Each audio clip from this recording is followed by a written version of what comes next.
Avoid these 5 healthy habits hurting your skin because they're doing more harm than good. You might be using all the right product, but your skin still isn't improving. Here's the truth. It's not what you're using. It's what you're doing wrong without realizing it. Let's break down 5 daily habits that silently ruin your skin and how to fix them today.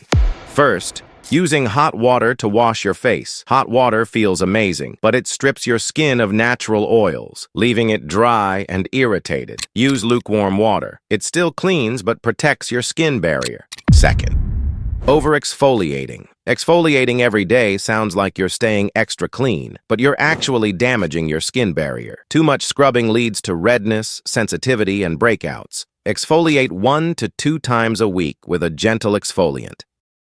Third, skipping sunscreen on cloudy days. Clouds don't block UV rays. UVA rays still reach your skin, even indoors through windows. Use a broad-spectrum SPF 30+ every morning. Yes, even in winter. Fourth, touching your face. Without realizing, you probably do this more than you think. And every touch transfers oil and bacteria to your pores. Train yourself to keep your hands away. It'll prevent sudden breakouts. Fifth, not changing your pillowcase often enough that soft pillow absorbs all your face's oil, dirt, and sweat every night, then gives it back to you the next day. Change your pillowcase at least twice a week. Bonus tip: hydration is skincare. No serum can save you if you're not drinking enough water. Dehydrated skin equals dull, tight, prone to breakouts. Drink 2 to 3 liters of water daily. Seriously, it shows on your skin. Skincare isn't about having a 10-step routine. It's about understanding your skin and building smart habits. Fix these 5 mistakes, and your skin will thank you.